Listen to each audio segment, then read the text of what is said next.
Hey folks, rinimt here, and welcome to the demo for Celestial Return. Celestial Return is taking part in the Choose Slightly Fest 2025, which is taking place from December 8th through the 15th.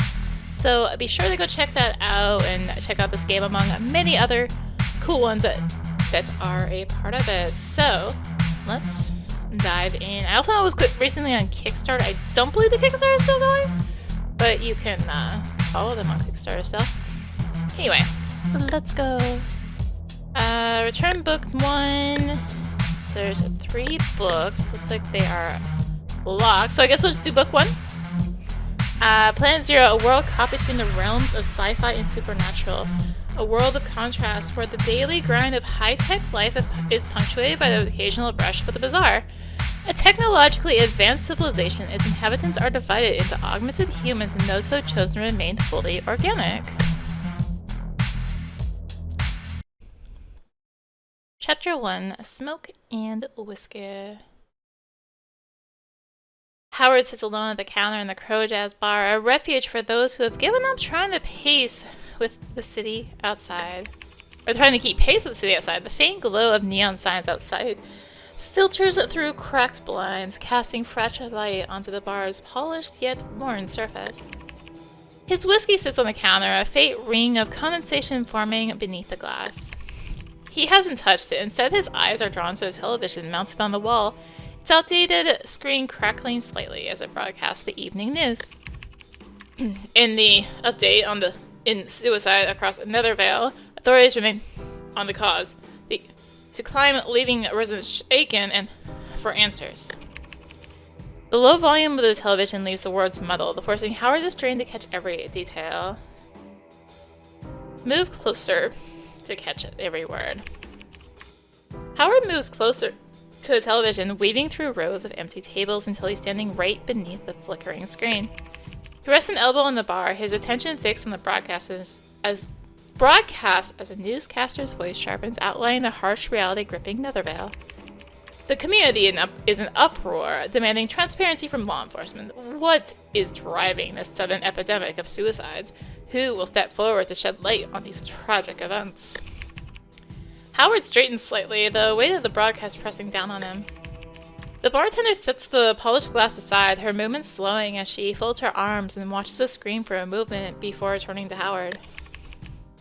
Time to learn the cosmic art of dice rolling. Let's keep it simple.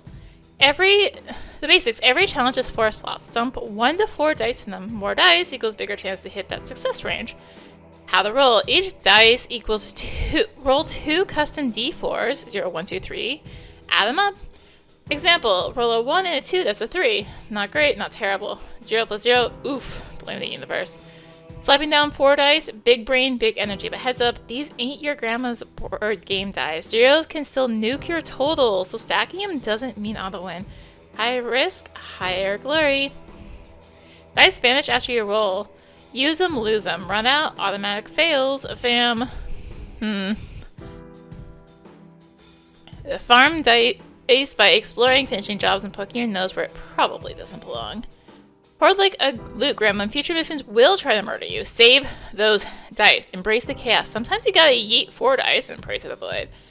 The universe rewards boldness and punishes fools. Your move, pilot. Alright. For weeks now, take a sip of your whiskey. Intelligence check. Hear anything about these suicides? The city runs on problem. If it's not falling apart, it's not Nethervale. Foolishness.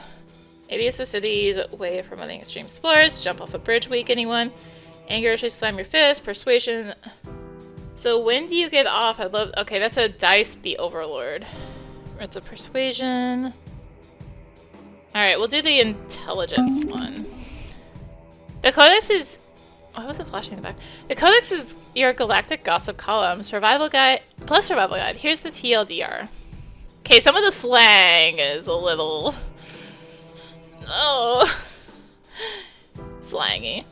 What's inside? Lore, ancient alien wars, godlike AI, and why the galaxy is basically held together with duct tape. Characters, heroes, villains, and that one girl who tries to steal sushi recipes. Trust no one. World, planets so wild they make you question reality. Pro tip, avoid xenopsychoquantifluxion. How to use it. Unlock entries by exploring, talking to NPCs, or surviving disasters. Universe rewards curiosity. Check back often. New intel pops up as you play.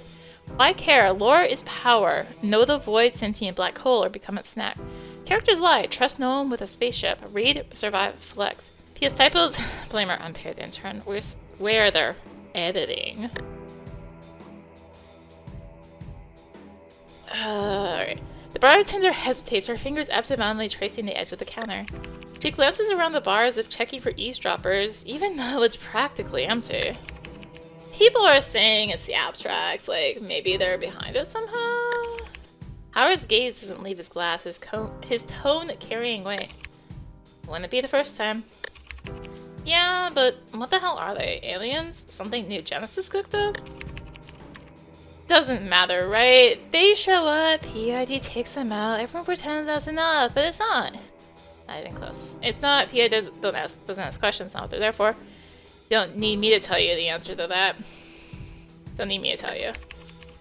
You worked with the PID. You must have seen things. You really don't know what they are either? I mean, no, let's just say I've seen enough to stop asking a question. If I did, we wouldn't be having this they won't let me choose number 3. Won't have this conversation. And that's what scares me. If the PID doesn't know, what the hell are the rest of us supposed to do? Howard doesn't respond. His eyes fixed on the glass in front of him. This city runs on problems. If it's not falling apart, it's not Nethervale. The bartender huffs to try a laugh, shaking her head as she wipes down the counter. So what keeps you here? The endless excitement of the glamorous nightlife? I heard leaving caused extra free misery with every drink. Free misery with every drink. Bartender chuckles, rolling her eyes. You've got a terrible taste, you know that? But I guess that's why we're all still here, waiting to see how far it falls before it finally hits the bottom. The low hum of the TV fills the glass as she grabs another glass. Her smirk... Do I want to do anger issues? Sure, slam your fist on the counter. Howard's fist comes down hard on the counter, the sharp crack cutting through the stillness of the bar. His glass wobbles, and the bartender pauses mid-motion, her eyes narrowing as she crosses her arms. Feel better now, or should I brace for round 2? The city's a damn mess. Everyone just sits back and lets it rot. Yeah, well, welcome to Nethervale. Punching my bar won't fix it, but I'll give you points for enthusiasm. She grabs the clean glass, muttering under her breath. Just don't break the counter, it's older than both of us. Dice the Overlord. Listen to a song. Sure. When do you get off? I'd love to take you out for dinner sometime. Oh, so what is it? +1, -4. Take that. For heat. That. It's Howard's dice. Don't want to do the minus, do I? The broken or cursed? Sure, we'll do that. Roll. Failed. Bartender freezes mid-wipe, her hand hovering over the glass. Slowly she turns to look at him, one eyebrow arching so high it threatens to leave her face. Howard clears his throat, the awkward silence stretching longer than he'd like. The burn... he's just uncomfortably on a stool, reaching for his whiskey. The burn in his chest as he takes a sip does little to erase the sting of the moment. Listen to the silence. Howard leans forward, his elbows resting on the counter, staring blankly at his glass. The bar noise fades, the hum of the TV dissolving into a background whisper until all that remains is the hollow silence of his thoughts. And then they start. Oh, Virtue, you've been here before, haven't you? Sitting in the quiet, pretending it's peace. It's not. It's avoidance. Hayward, my man. You're staring at that whiskey like it's got all the answers. I don't. Trust me, I've tried. Stop. You say something? Ask her for another drink. Something fancy. A cocktail with one of those little umbrellas. That'd cheer you up. Yes, because a man brooding over suicides absolutely screams a Mai Tai. Great suggestion. Shut up! He doesn't need this crap right now. The voices clash like storm clouds, rumbling in a skull, a tension stretching thin. Shut up, all of you! A few heads turned, giving him that familiar look. Another guy losing it after too many drinks. Then, as if the universe had been waiting for the right moment, the door to the bar swings open and a figure steps inside. Howard's head lifts, his eyes narrowing as boots scrape across the floor, loud and deliberate. The sound is sharp enough to cut through the haze in his mind. Reynolds. Reynolds locks eyes with Howard, his expression coiled tightly with urgency. Without hesitation, he crosses the room, his presence slicing through the lazy atmosphere of the bar like a scalpel through flesh. Shouldn't you be out flashing that badge of yours somewhere? Reynolds pulls out the stool next to him, sitting with a sigh. I've been flashing it all day, chasing Lisa go nowhere. I thought I'd try something smarter. You look worse than I feel. That bad? Yeah, say what you want, but you're still the guy people call when they've run out of better options. Take that as a compliment. Howard taps the rim of his glass with a finger, a faint smirk tugging at his lips as he lets the silence hang for a moment too long. Oh, I see what the... Sure, this is about the stolen rubber duckies from the toy store. I swear it wasn't me. I think I know what you're going to say. This one's easy. I have a 50% chance on that. If I run 2, we'll roll 2. Yeah! This is about the suicides, isn't it? Yeah, too many too fast. None of it makes sense. No notes, no connections, nothing tying them together. He leans forward, lowering his voice. At first, we chalked it up to the stress or city life, the usual crap, but the numbers kept climbing. Mayor's office stepped in, called it the public safety crisis, told us to treat it like a case. Reynolds sighs, pulling a thin folder from his coat and dropping it onto the counter. Here we go, Detective. This could be the case you've been waiting for. You've dealt with this kind of thing before. You know how to look where no one else even thinks to. Reynolds nudges the folder closer to Howard, his eyes locking on him. Anyone can figure this out, it's you. Don't make me beg. You've been drifting for too long. A case like this could be your way back. Back to the work that mattered. Back to being the detective you once were. Think of the doors it could open. Or the ones that could slam shut. What happens when it all blows up in your face? Desperation like Reynolds doesn't come without strings. You really want to get tangled up in this mess. A big case means a big payday, right? Sounds like easy money to me. It's not about the money or the reputation, it's about the people. Someone out there needs help and you have the skills to make a difference. You know what's right. Virtue. I'll do it. These deaths, they deserve justice. New quest unlocks. Most shadows and body bags. The city's pulse just spiked. Stay sharp, check your quest log, and get ready to hunt. New item added. No refund policy. Sorry. I knew I could count on you. Howard picks up the folder, flipping it open as he leans back in his seat. Don't thank me yet. Let's see what kind of mess you're dropping in my lap first.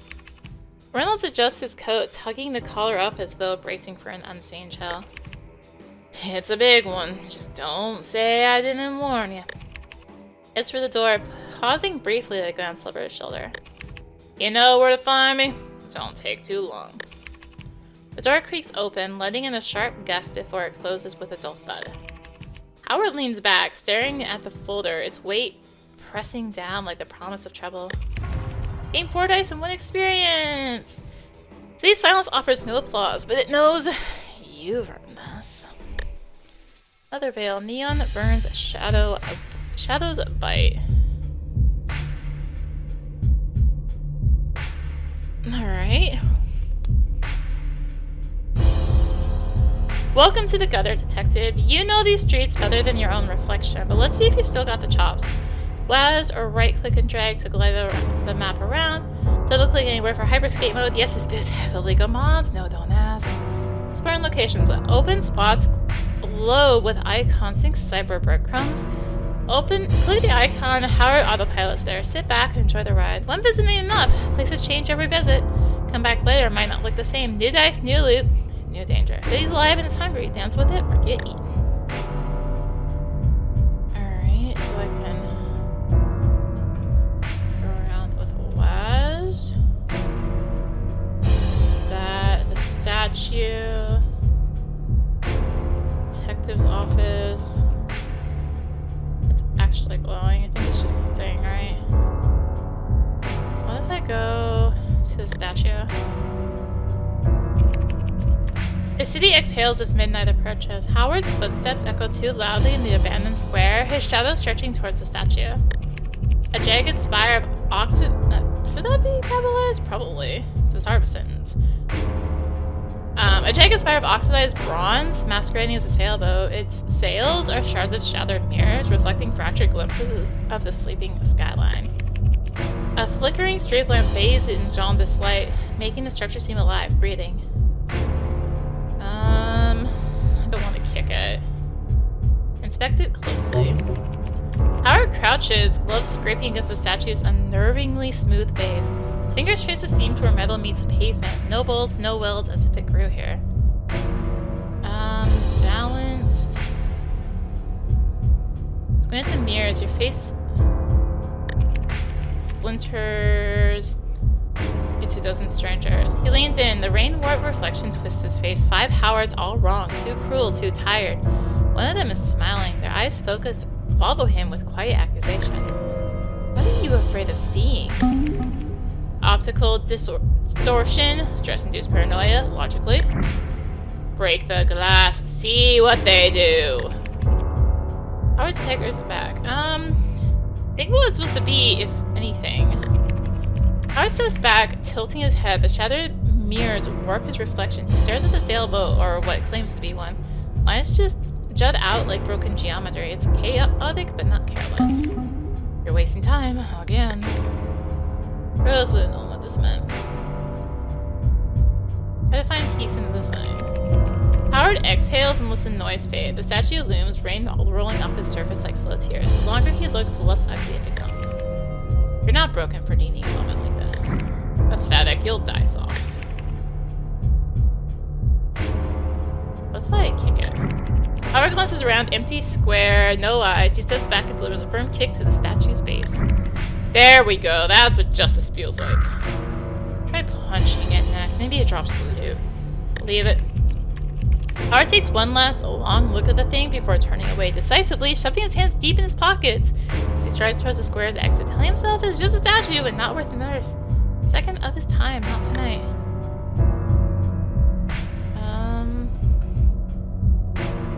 That was that. It's the office. Okay, so I have to actually click a destination then? Not like a whole lot. It looks like might have been something on that statue, but Chapter 2, Digging Deeper. That was fast. Rain clings to Howard's coat as he steps into his office, the damp air settling in the corners like it belongs there. The folder Reynolds left sits dead center, daring him to open it. Papers are scattered around it, and a mug of half-finished coffee waits to the side. That coffee's been sitting long enough to make friends with the desk. Don't think it is going to do you any favors now.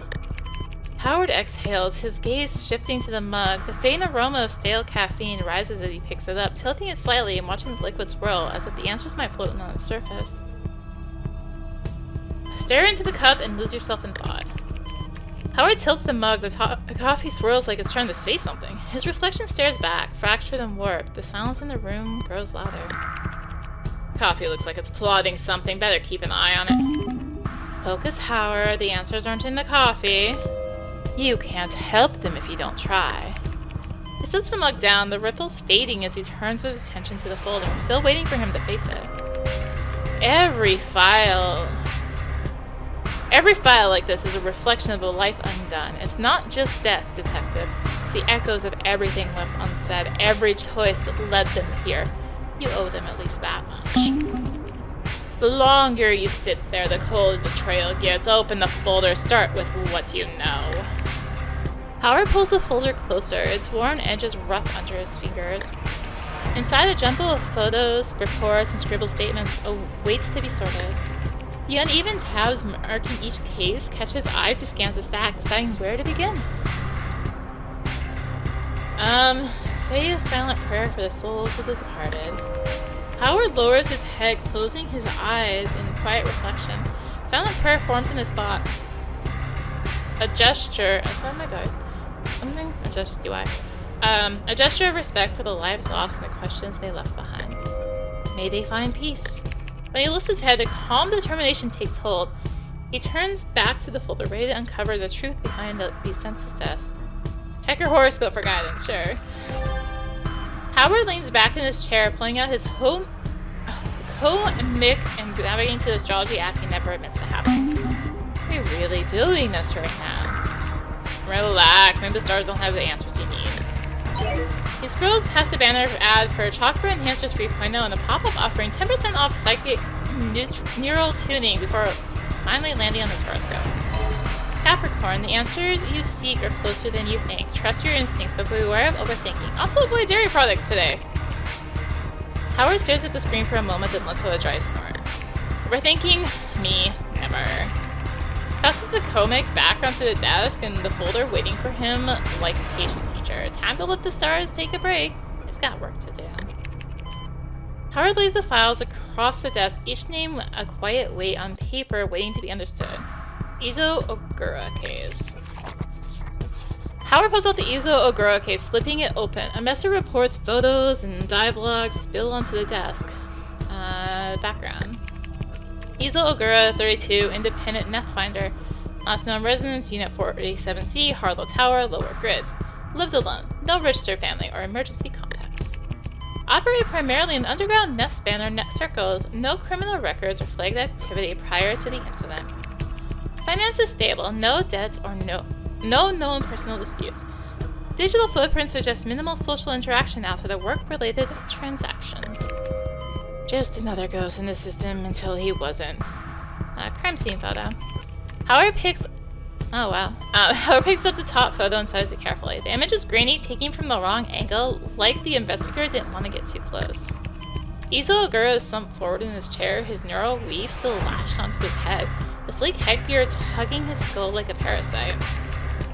The bundle of fiber-thin cables extends from the device, looping over his shoulders, feeding directly into his approval.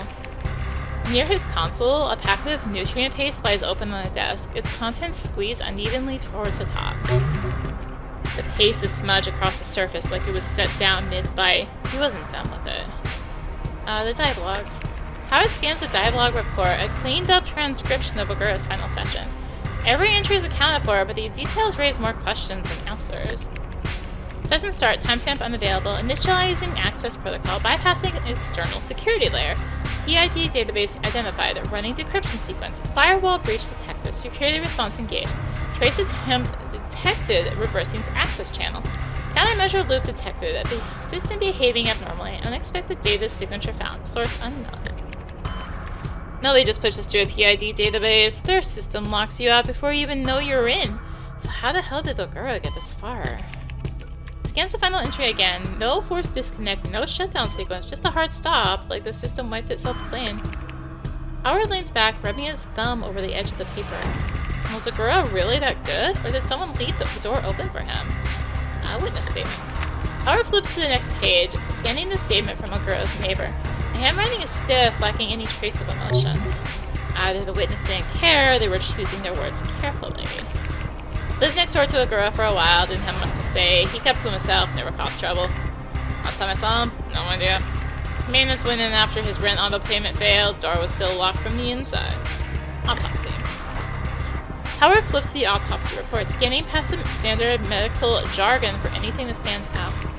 The cause of death is exactly what he expected, self-induced neural overload. External trauma, none. No bruising, no defensive wounds, no sign of struggle. Among the listed personal effects recovered from the body, one item stands out, a crumpled slip of paper found in Ogura's pocket, the ink smudged but still legible. Said it would help, I feel lighter. I trusted him to fix me, now I don't know what's left of me. Trusted someone to fix him? What if they did? What if this was a result? Think of your own failure. Words pull at something old, buried just deep enough to sting. Case file in front of him feels heavier now, like it's asking him to make it right where he couldn't before. Howard closes the file, every detail of Easel Ogura etched into his mind. Now it's time to move on to the others. Serena Koss.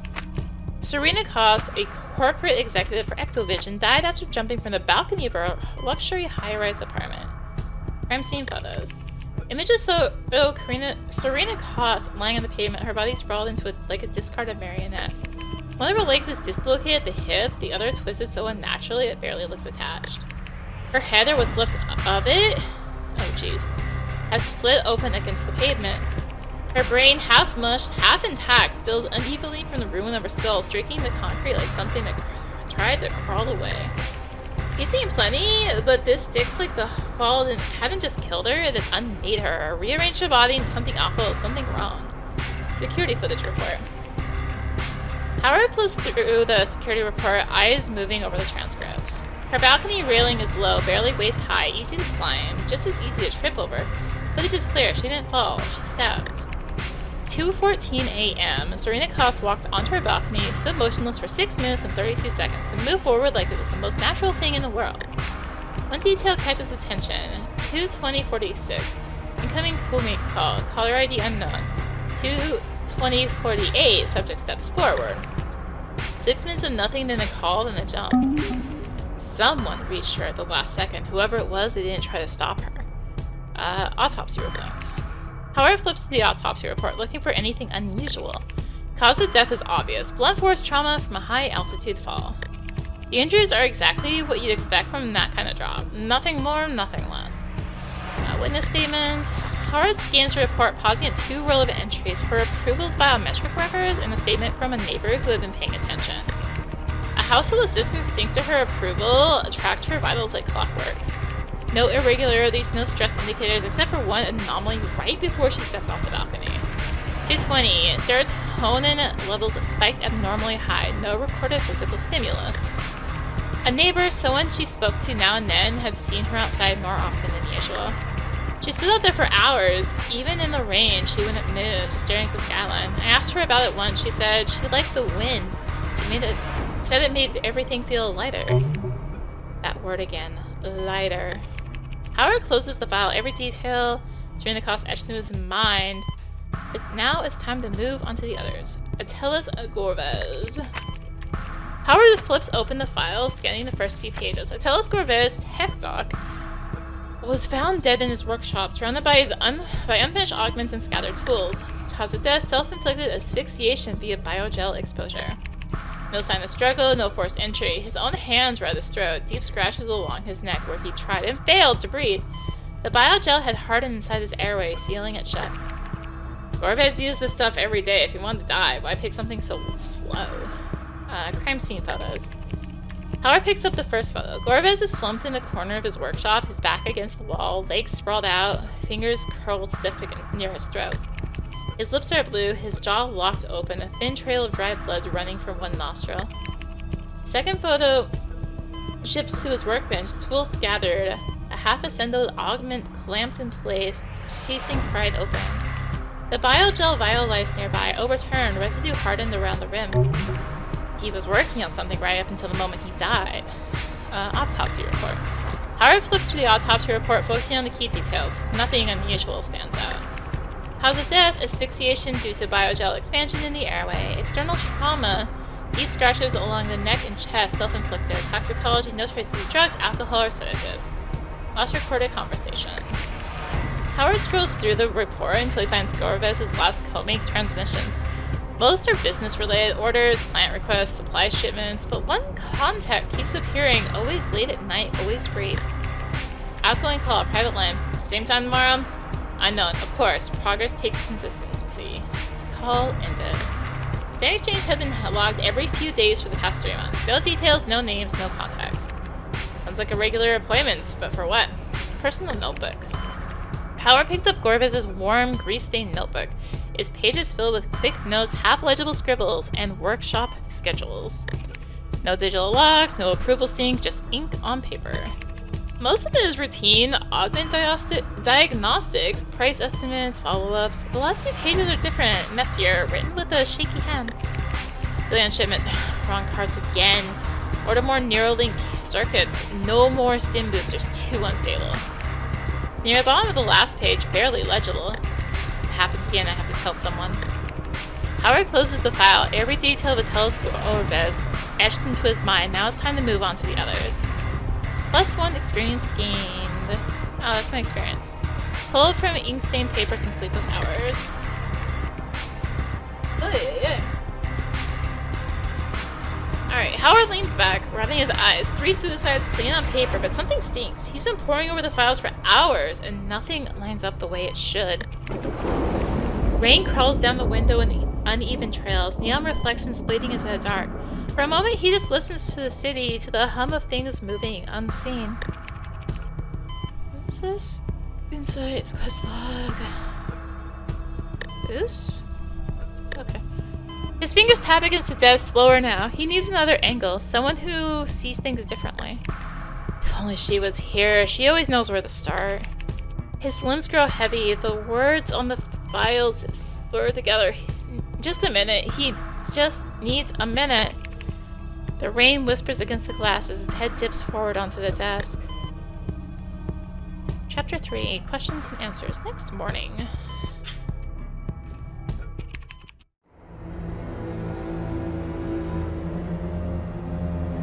Well, it's done raining. A dull ache settles in Howard's neck, the kind that comes from falling asleep in the wrong place. The stiff leather of his chair hasn't done him any favors, and neither has the pile of paperwork serving as his pillow. Then a knock.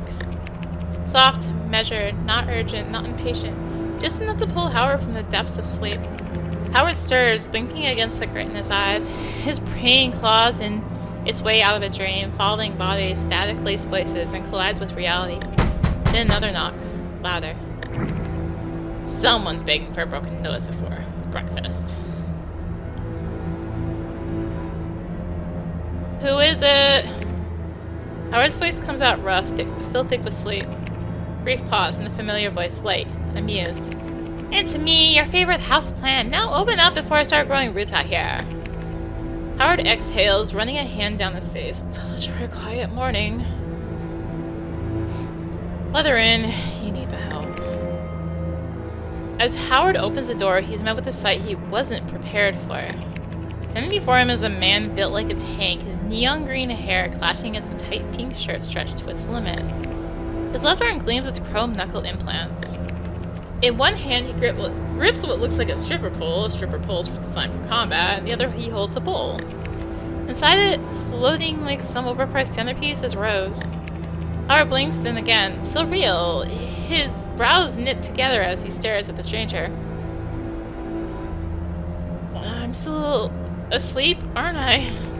Man offers no answer, no smirk, no joke, not even a raised eyebrow, just pure, unreadable silence. Whoa, look at those biceps. We gotta hit the gym like ASAP. For once, you managed to stumble into the truth even with that pea-sized brain of yours. Before Howard can decide how to handle this, Rose breaks the tension. Pick me up, unless you want to solve this case with your head up your ass. Howard grits his teeth and does as he's told. The man's lips twitch, not a smile but a tick. He spins the pole in the flue of the arc, the hum of charged plasma briefly drowning out the city's drone, then strides away without a word. What the hell was that? My Uber, now shut the door. We've got corpses to dissect and egos to bruise. Something with like the line like right here at the bottom is cutting off like part of the G. Like just like a couple pixels of it. Howard drags a hand down his face. He sets Rose on his desk right next to the open case files. His eyes linger on the door for a moment, then back to her. Got 100 freaking questions about that guy. Is that really a stripper pole he was carrying? We'll behave again, Howard. Mr. Mystery can answer your questions later. For now, let's talk about the case. Time's ticking. Howard slumps into his chair, the case file glaring up at him like an unsolved riddle. He drags a hand through his hair, exhaling sharply. Got nothing. No links, no suspects, just 3 dead people who decided to check out in the most dramatic ways possible. Silence. Don't say it. Yeah, you can also see it on, like, just anything that, like, juts down. Like that Y is, like, cut off by a circle. I would just like, too, it's, like, multiple, quite a few pixels, actually. Silence. No, absolutely not. I'm not your Ouija board, Howard. Give me another option. The files are dead ends. They're bones no more than we do.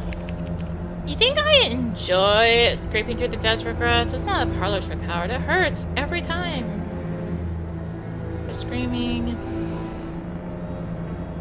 And if these victims are screaming, and if we don't listen...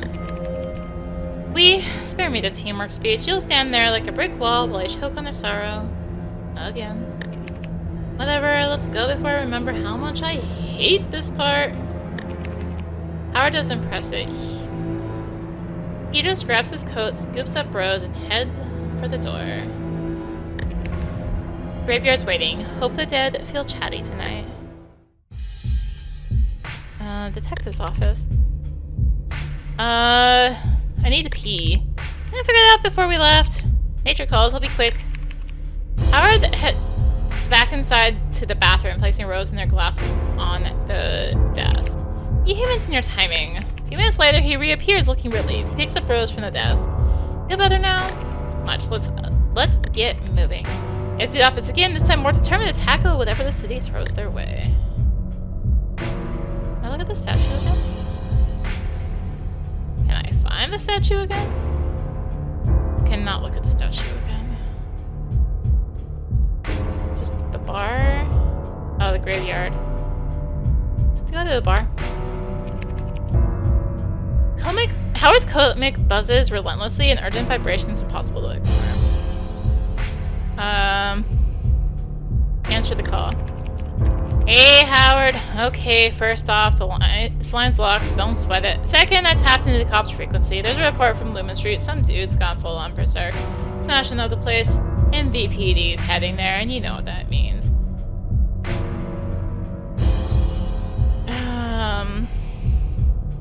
Let's skip the whole hack thing, DK. Just admit you missed me. Yeah, that's how you talk to women to pick them up. Smooth as sandpaper, detective. Data Kraken chuckles, clearly amused. Alright, Howard, if that's what helps you sleep at night, you're my favorite pawn in this. Still my favorite pawn in this little game. So you're in, or should I find someone who still gives a damn about the truth? Find Kiko alive, you better make it worth it. Find one Kiko alive, you better make it worth it. Ask the spirit detective. Oh, great. Playing babysitter the Kiko, just what we needed. What can I say? It's a gift. Now get moving here. I've got your back. Sure, no pressure. Piece of cake, right? Wait, detective, assuming the worst. We're talking about hacked boosts, unpredictable behavior, and potential collateral damage. Keep your distance and assess first. Don't engage blind. You still got this, Howard. Stall him. Keep him breathing. I'll handle the tech. No, you handle the crazy. Plans are for cowards. Get in his face a reminder who's in charge. New quest unlocked. Kiko unleashed. The city's pulse just spiked. Check your quest log. Got it. I'll ping you when I'm close. Okay. There's that. Quest log. To the dead end. Down here, the dead end.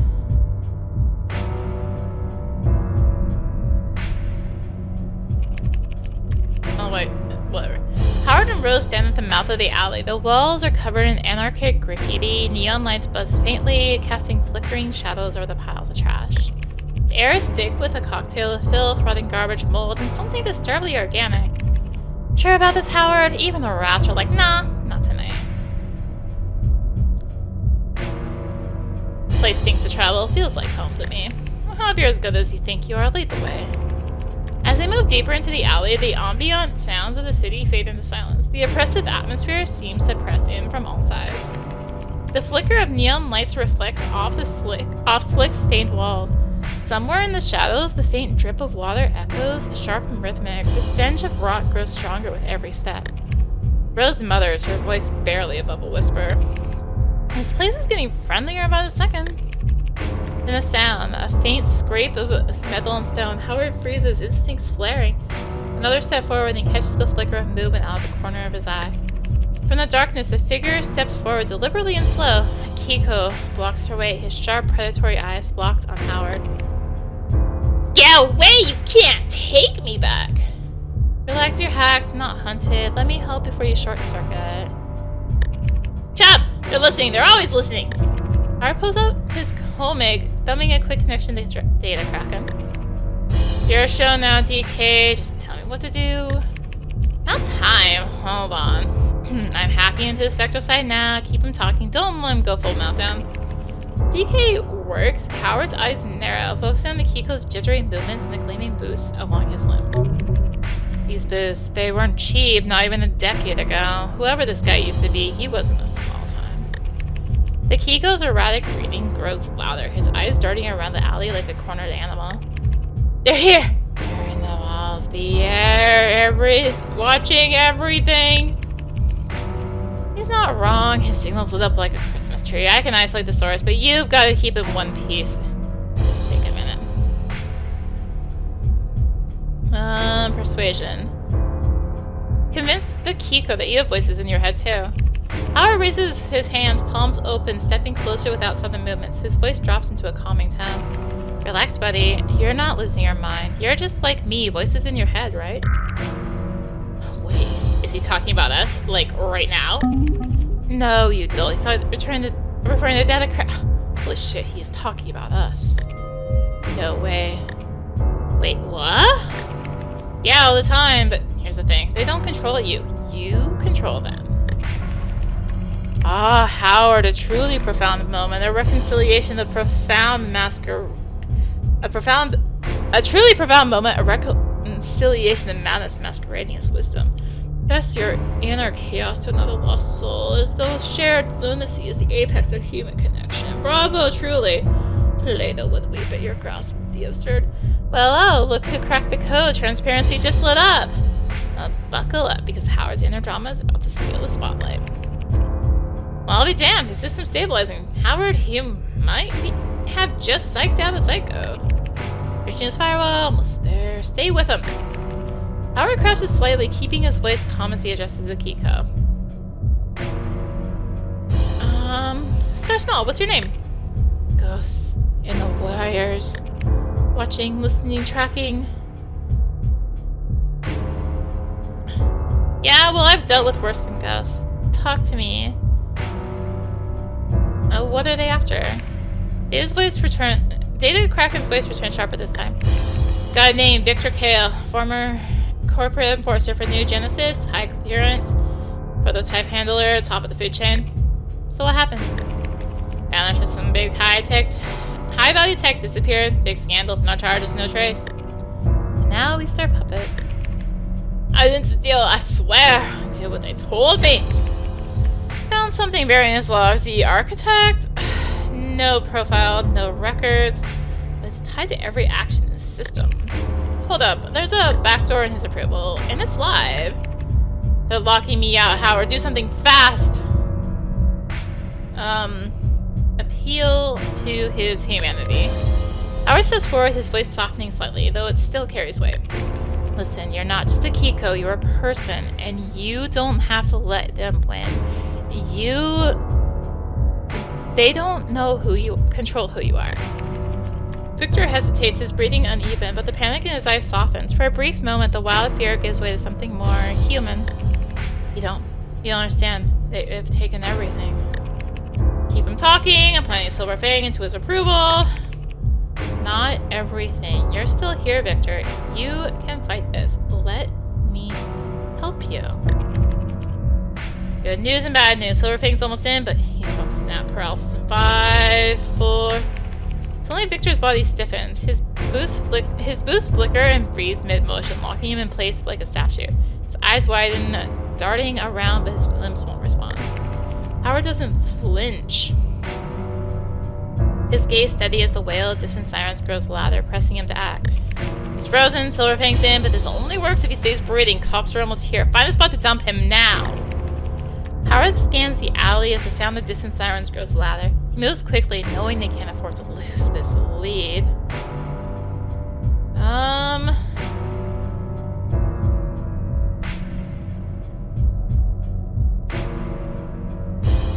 Stash him behind the crates.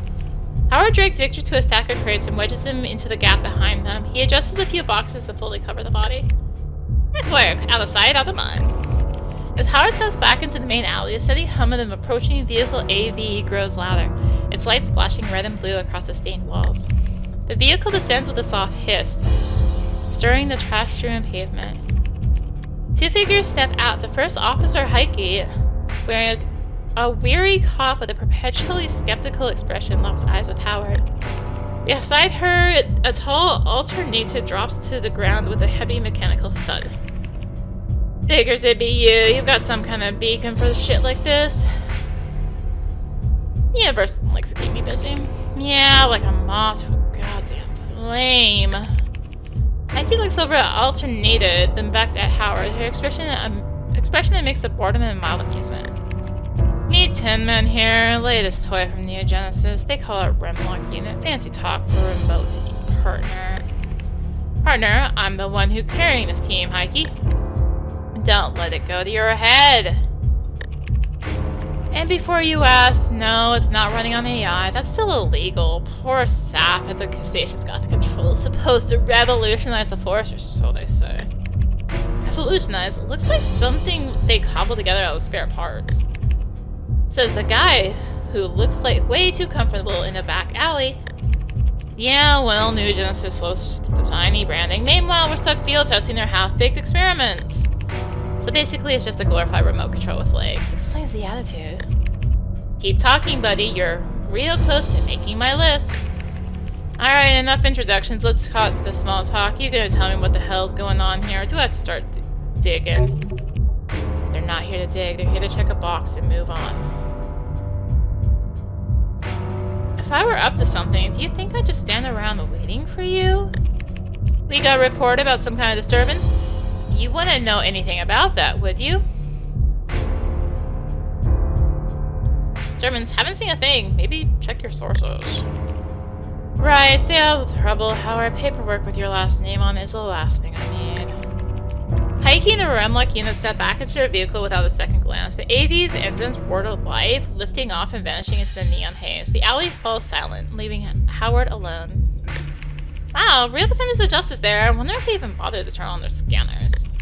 Howard adjusts his coat, his gaze lingering on the shadows where Victor's paralyzed body lies hidden. What now? Can't just leave him like that forever. The comet crackles softly and Data Kraken's voice cuts through, sharp and steady. Silverfang's holding for now, but won't last forever. Whoever locks him down still has access. If we don't figure out who they are, they'll just trigger him again. Howard pulls his collar up, stepping onto the open street as the quaint hum of the city begins to fill the space again. Quest complete. Nice work. The city owes you one. Woohoo. Quest accepted. The architect. We start there. Unlock the architect's web. Victor's locked down, but the real threat is still up. The architect isn't just a name, it's a target. Howard knows he doesn't have long to find them.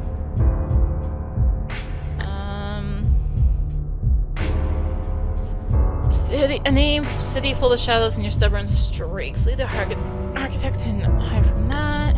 Insight.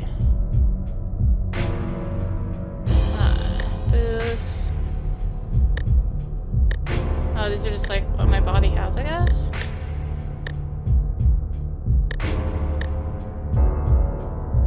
Okay.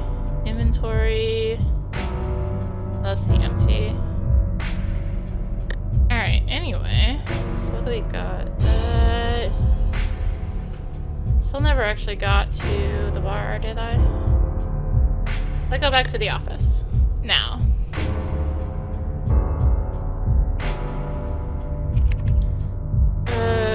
Left something important behind. Sense of direction. Leave the office. I have to choose something. Alright, let's check the bar. Why not? What's this? The streets of Nethervale are always hungry, a concrete jungle gnashing its teeth. Neon signs flicker like dying stars, casting the alleyways in sickly pinks and greens. Raw fish, raw nerves. Okay. The detective's boots splash through puddles of oil-slick rain when crash! Sound of breaking glass tears through the static. What the hell was that? You sure it's not just your stomach growling? I'd be thrilled if it were that simple. Alright, let's see what kind of mess we're walking into this time. Howard stops dead in his tracks, eyes locking onto the source. Cyber Sashimi, a dingy joint notorious for serving sushi with a side of attitude. Only tonight it looks like someone's taking more than just the usual order. To get closer and find out what's happening. Howard moves closer to Cyber Sashimi. Inside, overturned tables and shattered chairs clutter the floor. Broken dishes and spilled soy sauce create a chaotic mess. Ugh, fish smell is assaulting my senses. If you pull me out, I'm holding my breath and pouting and filing a formal complaint loudly. Duly noted. Just trying not to pass out. Alright, these are all these perception checks are easy. Grab me inside, listen carefully for any noises. Know that the presence is human or abstract. It's a 2. What do I got? Don't want to use the overheat. Use this. We'll use 2 again. Surely. Good enough. Good enough. Howard's boosted eyes flicker briefly, the familiar cool green glow of his spectral sight activating as he locks onto the figure inside. He carefully scans the area where the figure stands, searching for any trace of unnatural energy, any otherworldly aura that typically clings to an abstract. There's nothing, no spectral presence, just a solid, grounded human, even if it's not entirely flesh and blood. Howard's shoulders relax slightly. Whatever danger lies ahead is human, not something from beyond this world. Get inside and confront the intruders. Howard takes a deep breath, steeling himself for what's to come. He grips the door handle, pushing it open with deliberate calm, and steps inside. The scene that greets him is a mess of spilled ingredients. Raw fish, slashed and scattered, smeared rice across the floor, the seaweed torn apart and strewn everywhere. And in the middle of the chaos, Chef Hero, the old man behind the counter, staring at them like he's ready to gut a fish or a thief with that legendary blade of his. For a detective, what you're seeing is a moment of desperation, a seasoned chef fighting to defend his honor and his rights. Neither Chef Hero nor the intruder notices Howard's entrance. The old chef's intense focus is solely on the intruder, while the thief remains fixated on Hero's blade. As Howard moves closer, he finally sees the face of the intruder clearly. His eyes widen in recognition. It's Data Kraken's sister, Lilith. Leave now, it's too risky to get involved. You call... Oh no, I call off like a pro, no! Observes the situation and decides it's too dangerous to engage. Sometimes survival means knowing the way. No, I didn't want to do that. Howard stands outside the Crow Jazz Bar, which is currently undergoing a major renovation. The place is a mess of scaffolding, paint buckets, and sawdust, with the entrance blocked off. Looks like we picked the wrong night for jazz. Leave the bar for now and move on. Alright. Let's just go to the graveyard then.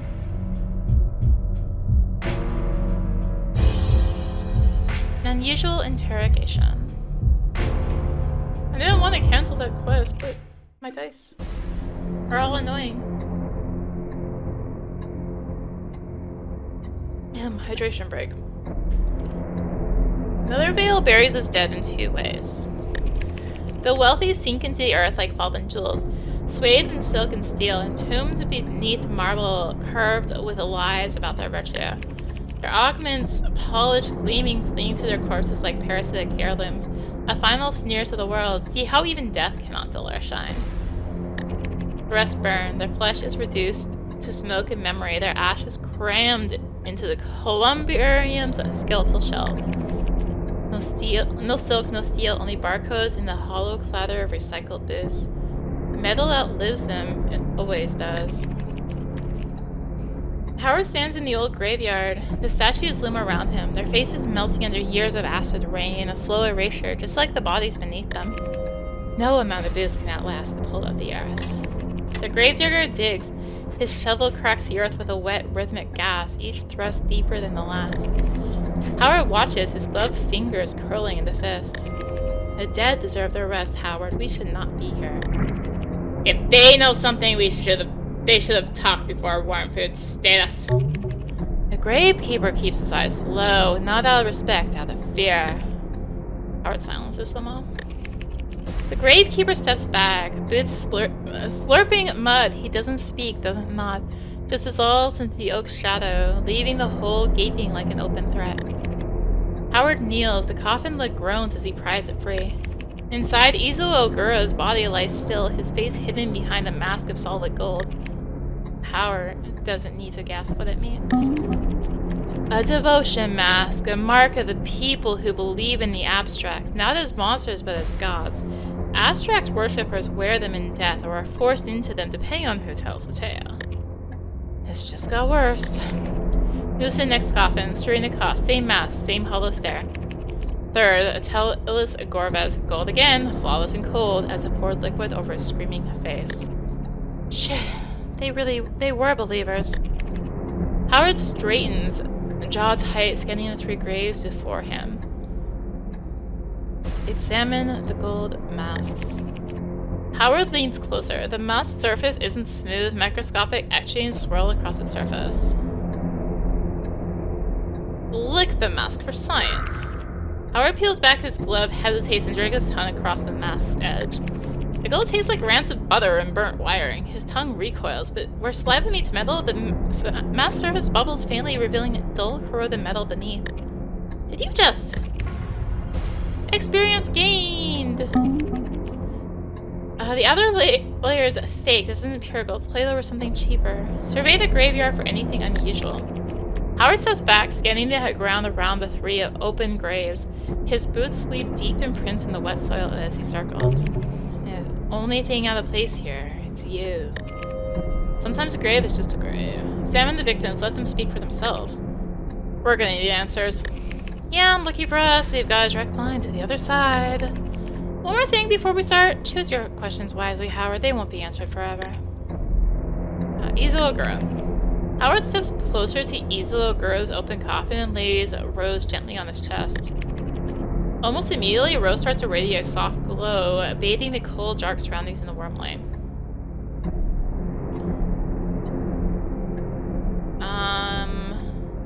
Why did you dive into the PID database?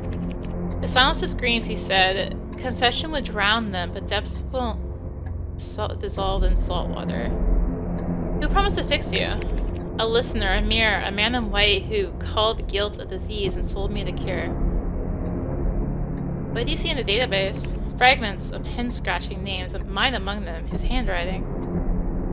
What did you confess? Rose remains silent. You've disturbed the dead enough. Ogura won't speak further. Serena Koss. Howard steps closer to Serena Koss's open coffin and lays Rose gently on her chest. Almost immediately... Who called you right before you jumped? A familiar voice, a man, gentle and certain. Did you choose this burial or did someone else? A mask is just another lie. Abstract state. No. What did they say to you? Just reminded me what I already knew. It'll all be later soon. Why did you jump? Okay. Atelis Gorvez. Almost immediately... What do you mean if it happens again I have to tell someone? My thoughts, my choices, it was slipping. I had to hold on to something. What do the abstracts mean to you?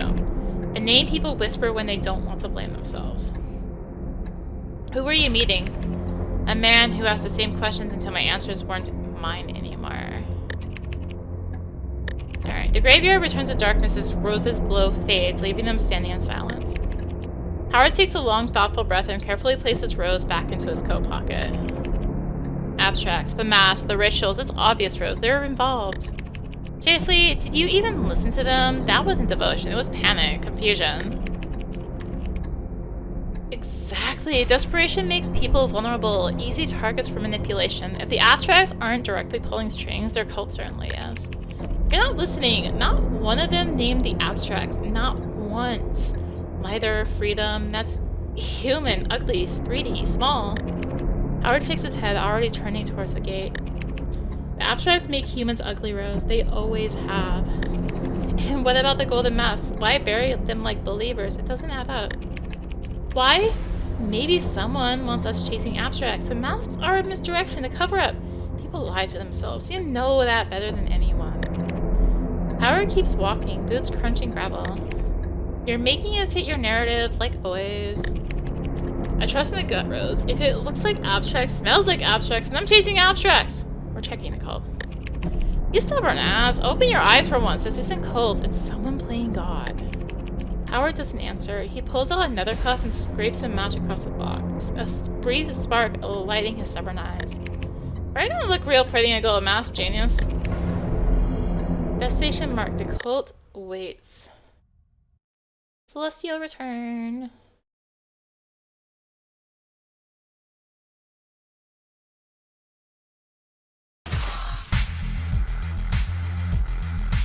Ha.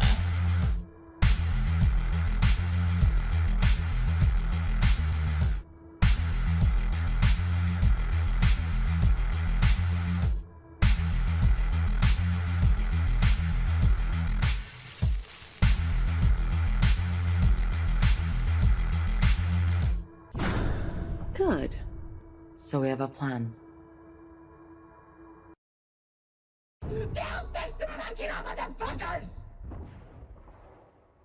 Oh, okay.